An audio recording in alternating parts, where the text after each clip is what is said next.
Matendo ya Mitume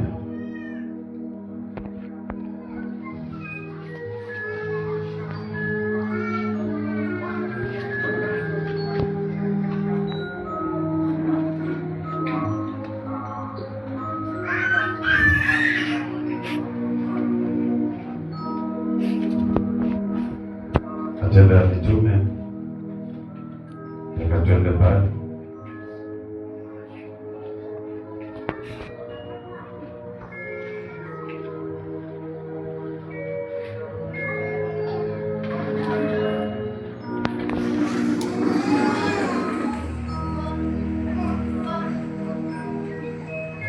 Matendo ya Mitume 27.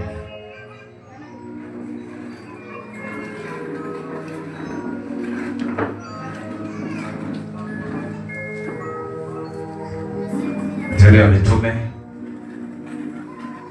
27. Nataka nianze pale mstari wa 13.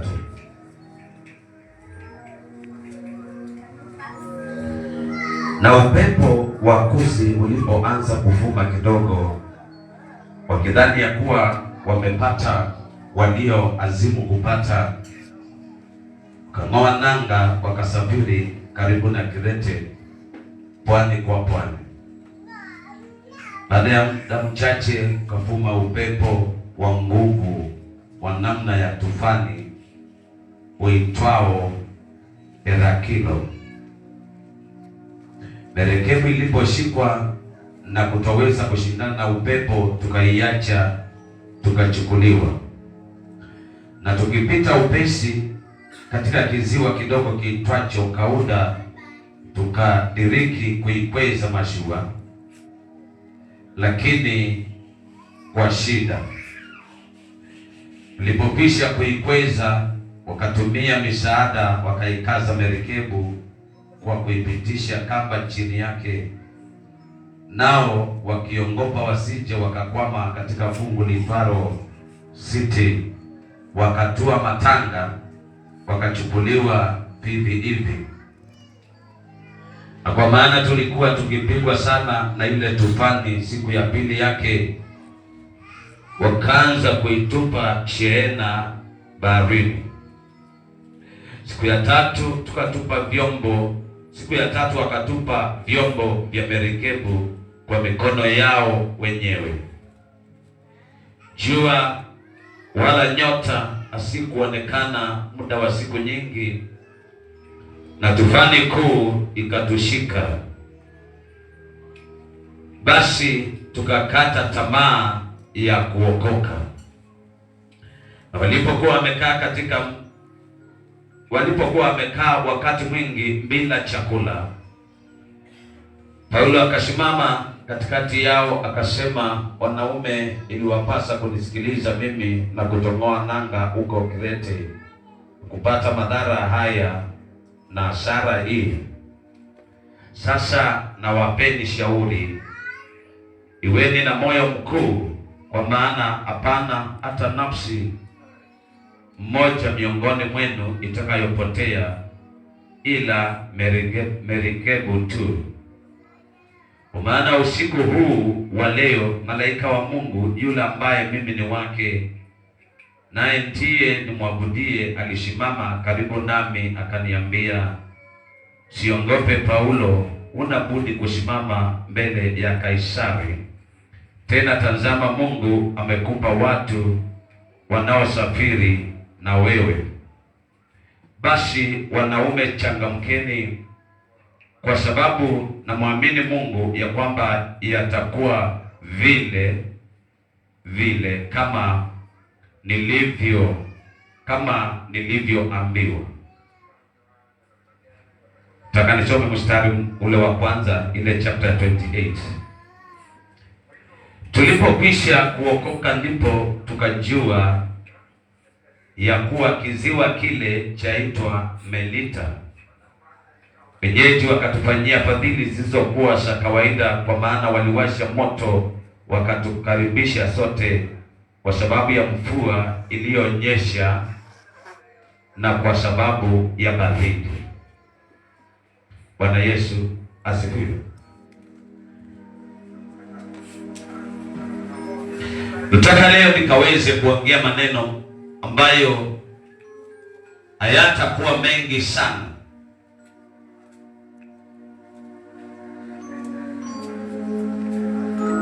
na Mungu wangu ataenda kuweza kuwasaidia. Mapito yana mwisho wake.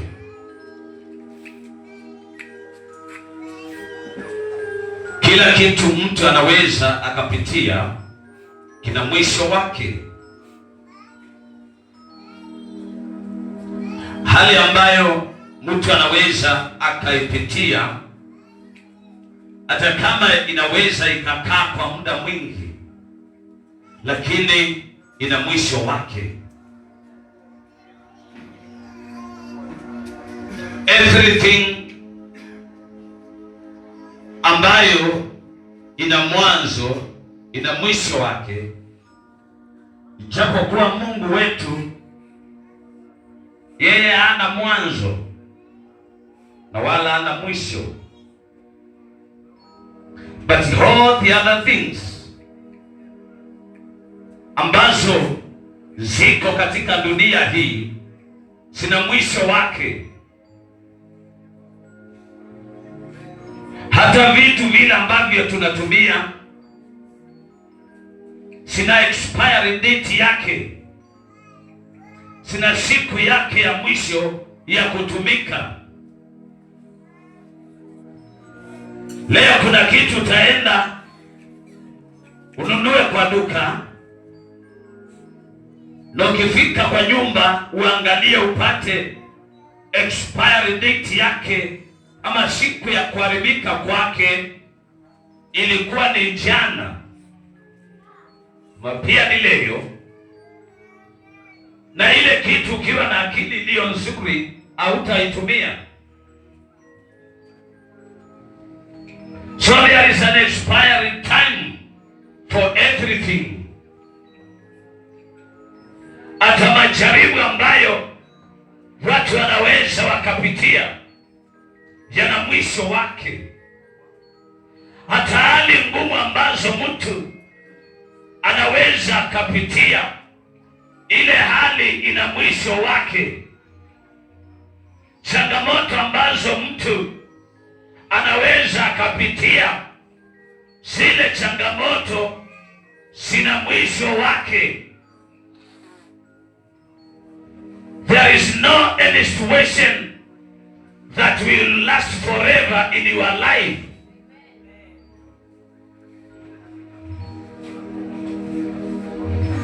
There is no permanent situation in your life, my brother and my sister. Na leo niko hapa nikitaka nikwambie ya kwamba mapito yana mwisho. Haleluya. Mapito yana mwisho wake.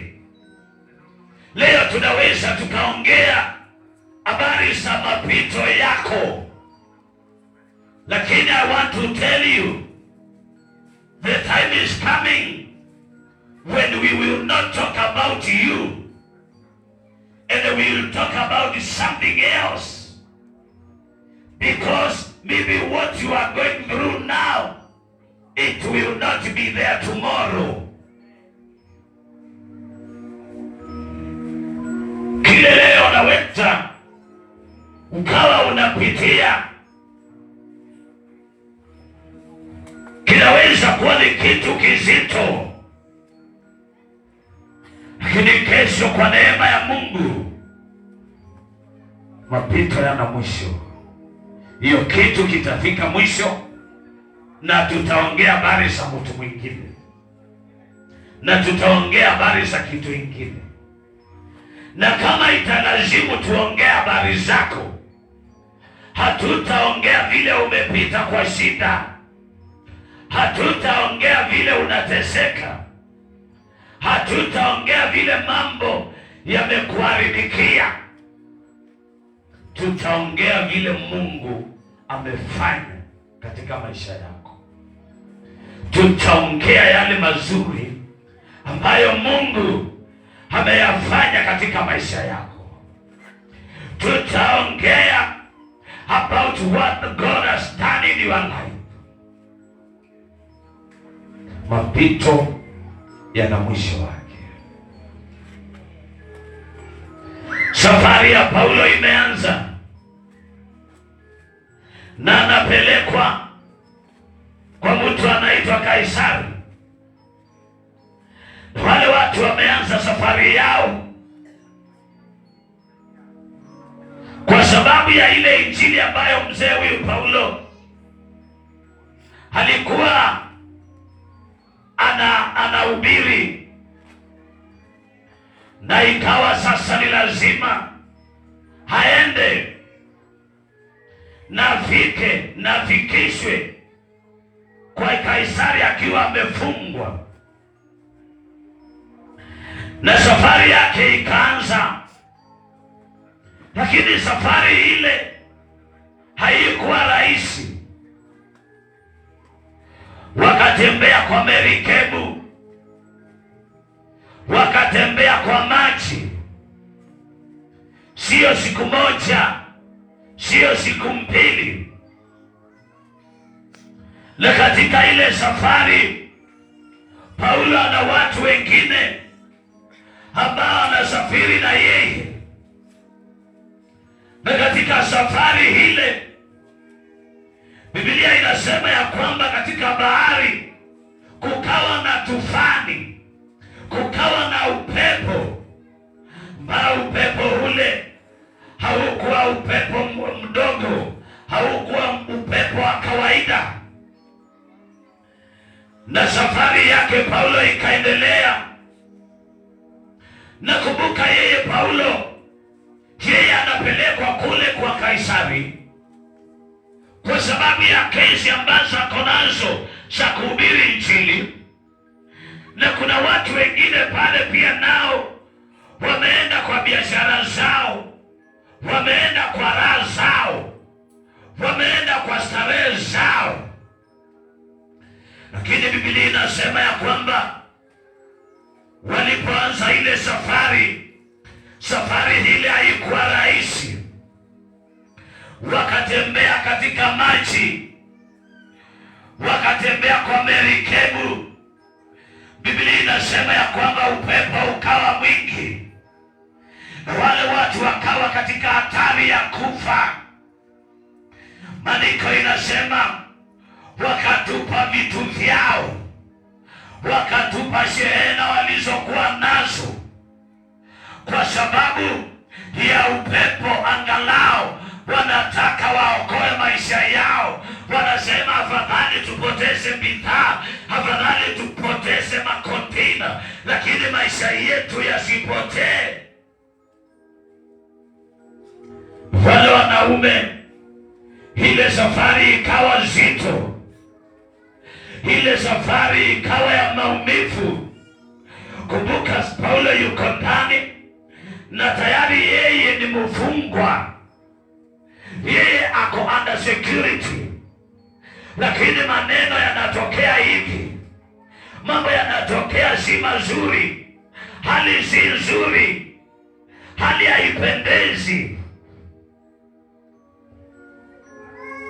Watu wakaangalia na wakaona ya kwamba sasa hapa ni kupotea, tutapotea. Lakini Paulo akiwa hapo ndani, hata katika hiyo hali, kwa sababu alikuwa na Mungu, bado Mungu akawa anamuongelesha, bado Mungu akawa anasema na yeye, bado Mungu akawa anakusudi na yeye. Watu wanaona wataisha, lakini Paulo ako na matumaini.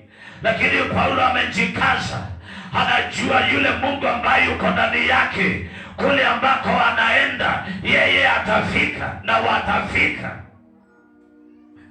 Na sasa Paulo anasimulia maneno haya na anasema ya kwamba kwa siku nyingi hawakuona jua, kwa masaa mengi hawakuona jua, hawakujua ni kitu gani ambacho kinaendelea.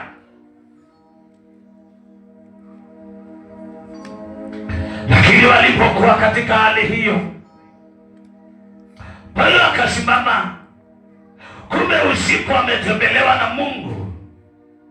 Kumbe usiku ametembelewa na ameongeleshwa. Na watu hawa ambao wako nao hapa si watu wawili, si watu wachache, ni zaidi ya watu 200. Maandiko inasema mzee huyu akasimama, ule mstari wa 20. Jua wala nyota hazikuonekana kwa muda wa siku nyingi, na tufani kuu ikatushika, basi tukakata tamaa ya kuokoka. Paulo hata yeye imefika masaa, anaangalia vile hali ilivyo, anaangalia vile mambo yanatokea. Wale watu wako hapo wote wamekata tamaa wote, hata Paulo anasema wakakata tamaa wote ya kuishi. Kumbe kuna wakati ambayo inaweza ikafika mtu akapitia katika hali, hata ile tamaa ya kuishi ikakatika, ile tamaa ya kuona atasaidika ikakatika, ile tamaa ya kuona katatoka kwa hali hiyo inaweza ikakatika, ile tamaa ya kuwa na matumaini angalau kama ni kidogo ya kuona mtu huyu atatoka hapo inaweza ikafika mahali ikakatika. Maandiko inasema basi kwa muda mwingi watu hawa hawakuona jua, basi wakakata tamaa ya kuokoka. Wakajua ya kwamba tutaishia katika bahari hii, maana yale mawimbi yako hapa, maana ile shida iko hapa, maana hata chakula hapa imekuwa ni shida, maana hapa hata ile hali ambayo tuko nayo, hata mtu akiambiwa kule chakula anasema hawezi akakula, maana anafikiria kule alikuwa anaenda, anafikiria watoto wake kule, anafikiria ameacha familia yake. Na sasa dalili ile ilivyo ni ya kwamba ni kama hataona watoto wake, hataona tena familia yake. Wale watu wakakata tamaa ya kuokoka. Sasa zingine maisha yanafika mahali pa uchungu, sasa zingine hali zinafika mahali pa uchungu zaidi. Watu wanaweza wakasema ndio unatoka, lakini unaangalia vile mambo yamekufinya, lakini unaangalia vile mambo yanakutendekea, jinsi unavyosema ya kwamba kesho itakuwa salama, ndio basi haitakuwa salama.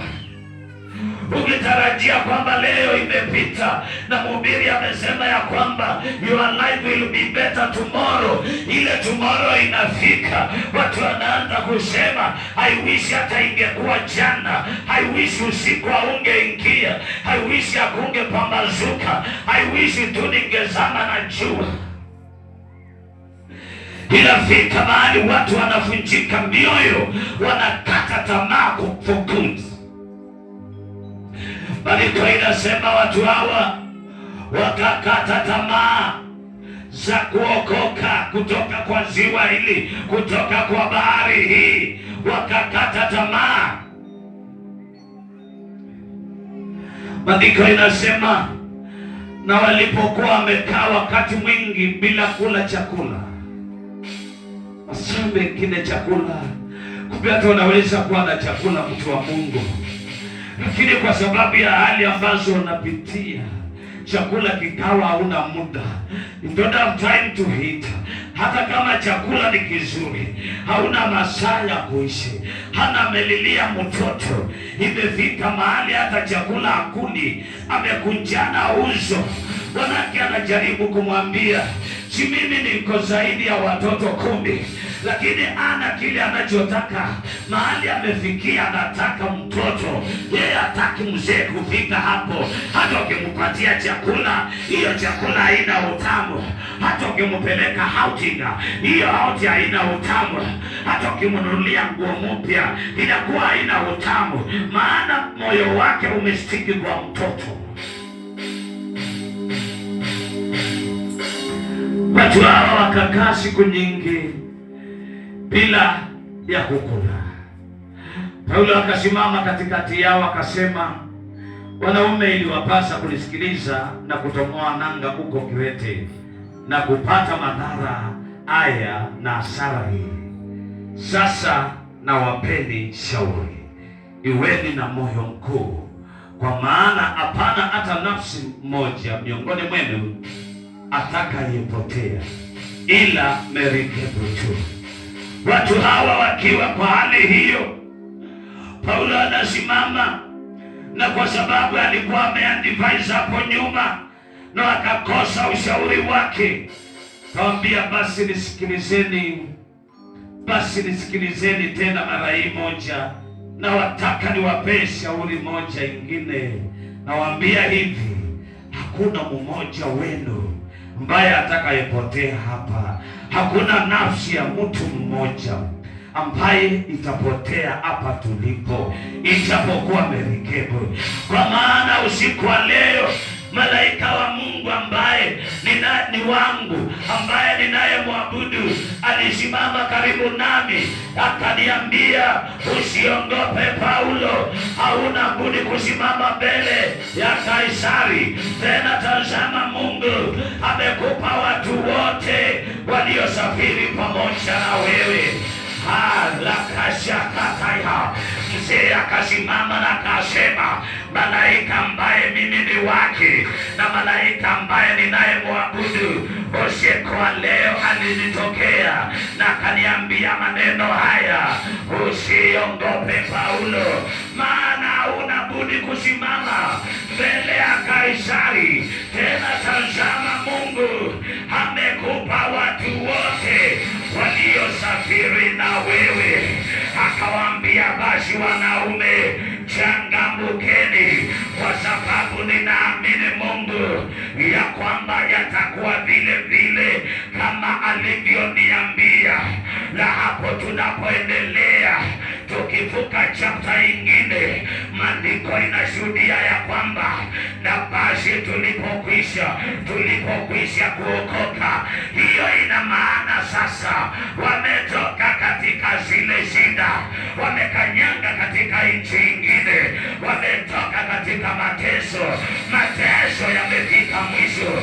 Sasa wamekwisha kuokolewa, wametoka katika ile hali, wameokoka. Sasa wamejipata mahali pengine, walikuwa kwa mateso, walikuwa kwa bahari, wamepitia hasara, wamepitia hali ngumu, wamepitia changamoto, wamekata moyo, wamepoteza matumaini. Lakini sasa ushuhuda unakuja, unasema, tulipokwisha kuokoka, kuna watu wataongea maneno haya katika nyumba hii kuanzia leo. Kuna watu wataongea maneno haya ya kwamba tulipokwisha kuokoka, kuna watu wataongea ya maneno, majaribu yana mwisho, mateso yana mwisho, mangaiko yana mwisho, hali zina mwisho. Unaweza ukapitia hali nzito, lakini nina ujumbe moja, majaribu yana mwisho, mapito yana mwisho, mapito ina mwisho. Inawezekana ikawa ni makali, lakini mama, hutamalizikia hapo. Baba yangu, hutamalizikia hapo. My sister, is not your end. Mapito yana mwisho wake. Tuvumilieni kidogo, vumilieni kidogo. Hata kama unasikia kukatika moyo, usikubali kuishia hapo. Kuna time zinafika na tutalete ushuhuda ya kwamba tulipokwisha kuokoka ndiyo tukafahamu ya kwamba mahali hapa panaitwa Melita, na wenyeji wa mahali hapa wakatuonyesha fadhili ambazo sio za kawaida. Leo ninaongea na mtu ambaye mapito yake anaona muda umeendelea, anaona muda haujafika, anaona bado ako kwa mapito. Mama yangu, mapito yana mwisho, mapito yana mwisho. Kanisa, mapito yana mwisho. Hali zina mwisho, mapito yana mwisho. Kanisa, watoto wa Mungu, mapito yana mwisho. Usilie zaidi ya hapo, usiendelee kulia mamangu. Makosa katayana, mapito yana mwisho, mapito yana mwisho wake. Mapito yana mwisho, mapito kuna mahali inafika na mapito inaisha. Kuna masaa ya mapito, mapito katika ndoa, lakini haimaanishi utaishi hapo. Mapito katika biashara, haimaanishi utakaa hivyo. Mapito kule kazini, haimaanishi utakaa hivyo. Lazima yana mwisho, yana mwisho mama, yana mwisho my brother. Ndio leo nasikia unavinywa, lakini ninaongea habari ya kwamba yana mwisho mapito hayo. Hiyo story hautaongea milele, hiyo lakashaka katakuza haitaongewa milele. Wacha waongee kile wanataka, wacha hali iwe vile inataka, lakini kuna mwisho, lakini kuna mwisho. Kanisa, natangaza kuna mwisho. Mapito haya yana mwisho.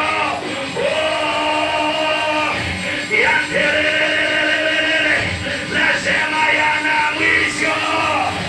Mapito hayatakaa milele, hali hazitakaa milele. Mateso sio ya milele, kukataliwa sio milele, hata kutouza. Kuona leo maisha yako yako chini, hautakaa chini milele, hautakaa chini milele, hautakaa, utainuka. Utainuka my sister, utainuka my brother, utainuka from where you are. Hapo sio mwisho. Watu walikata tamaa, Paulo alikata tamaa, nao watu wengine wakajua wataishia hapo. But that was not the end. That was not end. There was another chapter ambayo ilikuwa ni ifunguliwe. There was another chapter ambayo ilikuwa ni ifunguliwe. Kama wangemalizikia 27, ile kitabu ingekosa 28. Lakini Mungu wetu ni wa ushindi. Wamekuja na mateso, wamekuja na mapito, lakini kitabu ikija kumalizika, inasema tulipokwisha kuokoka tukajua hapa tuko panaitwa Melita. Nimekuja kutabiria moto mmoja, ya kwamba sio hivyo utakaa, ya kwamba sio hivyo utamaliza, ya kwamba sio hivyo my sister. Jiandae, jiandae kwa ushuhuda, jiandae for a testimony. God is giving you a testimony. God is going to wrap you. Atakupangusa machozi, machozi uliolia, Baba atakupangusa, Mungu atakupangusa. Hautamalizikia hapo hapo, na utakufa kwa mateso. There is a testimony. There is a testimony. God is giving you a testimony, and God is preparing you for a testimony. He is giving you a new testimony. Tulipokwisha kuokoka, lazima utaokoka. Utaokoka kutoka kwa hiyo shida, utaokoka kutoka kwa hiyo hali, utaokoka kutoka kwa hiyo mapito, utaokoka kutoka kwa hiyo hali. Hautaisha hapo. Nimekuja kutangaza, Paulo akasema yule malaika ambaye ni wangu na mimi ni wake, siku leo alisimama mbele yangu na akaniambia hauna budi kusimama mbele ya Kaisari, na pia Mungu amekupatia watu hawa wote. Tukianza hapa niliposimama, nasema hapa hakuna mtu atamalizikia mahali alipo. Mungu amekwisha kunena ya kwamba kwa jina lake hapo si pale utaangamia.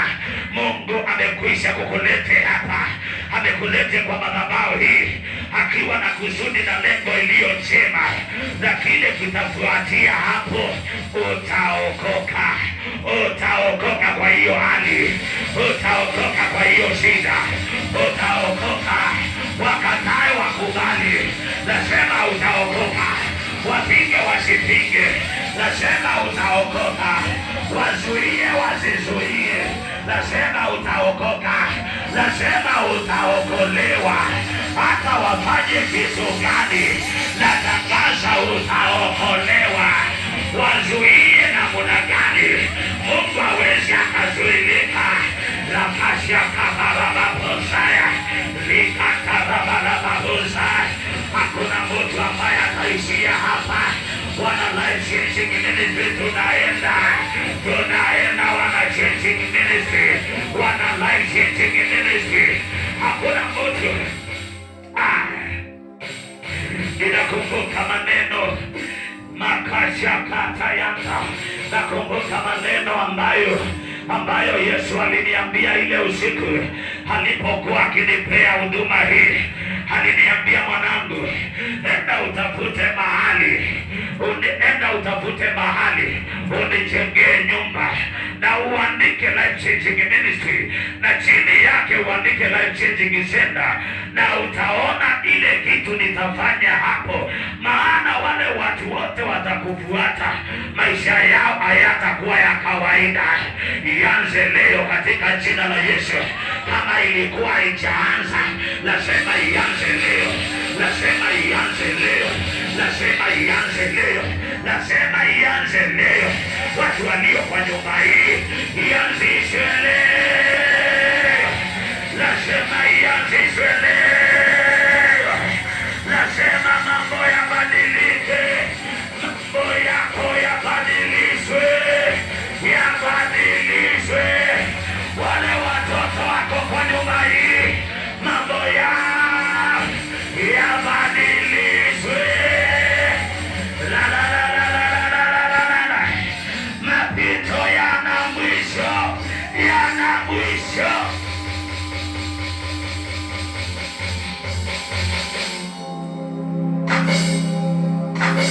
Mtu ambaye alikuwa anafikiria hapo ndio mwisho wake, si hapo. There is somewhere else. Oh, shakatayama. There is somewhere else where God is taking you. That is not your end. You will not end there. God is taking you somewhere else. Usilie mama, usilie. Ondoa sura hiyo. Ondoa hiyo sura hiyo. Hiyo sura ya huzuni. Wamesema hauna maana, lakini hii haitafanya umalizikie hapo. Hiyo haitafanya uishie hapo. Wamesema utaenda mbali. Hiyo haitafanya eti ukwame hapo.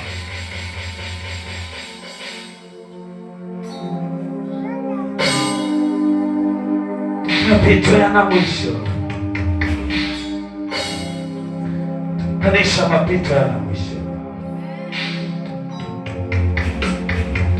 Mapito yana mwisho. Watu wa Mungu, hali zina mwisho. Hali moja haiwezi kukaa miaka yote. Shakataya. Jesus. Ile ndoto ulikuwa nayo itatimia. Ile ndoto ulikuwa nayo itatimia. Ile ndoto ulikuwa nayo siku moja. Yale malengo ulikuwa nayo siku moja. Ndio nakaa unauliza kama yatatendeka. Nasema itafanyika kwa jina la Yesu. Itafanyika kwa jina la baba yangu. Itafanyika kwa jina la Yesu. Itafanyika kwa jina la Yesu. Nasema itafanyika. Itafanyika.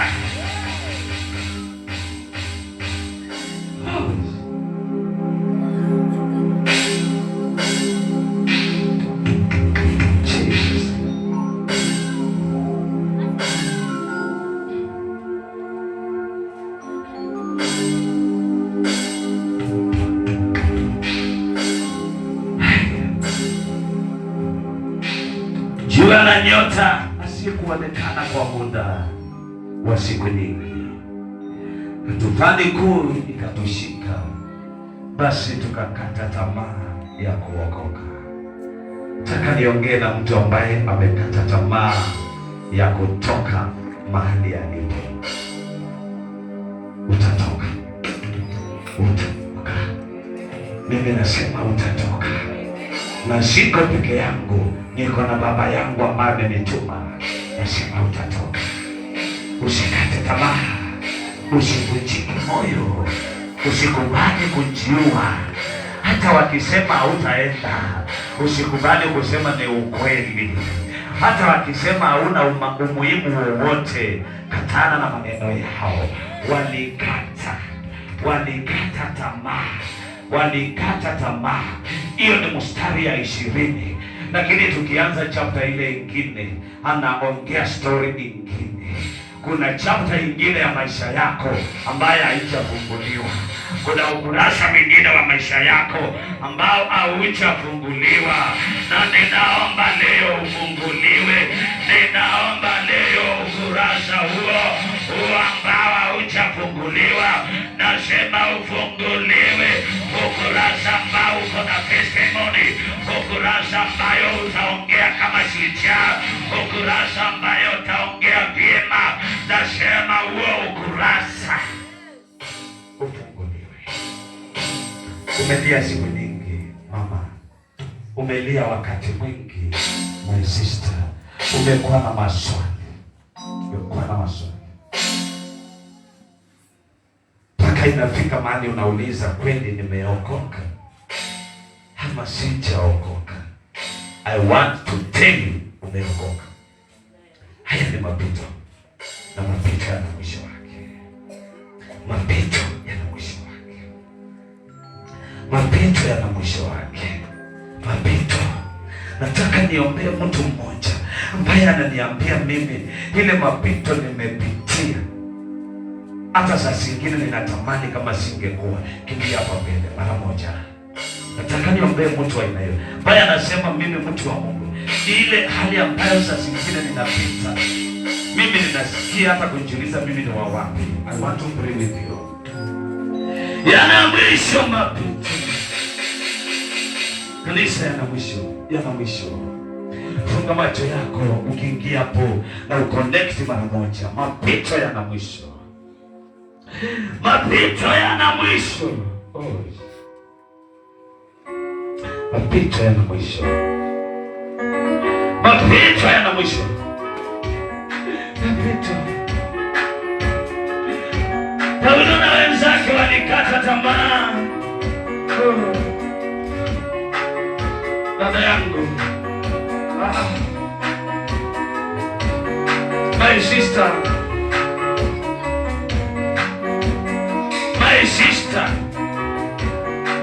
mapito yana mwisho, yana mwisho,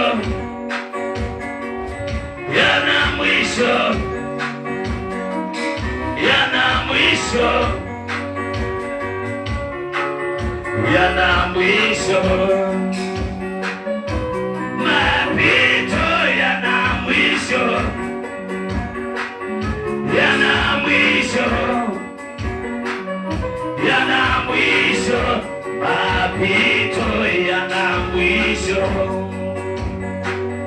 yana mwisho, yana mwisho, yana mwisho. Mapito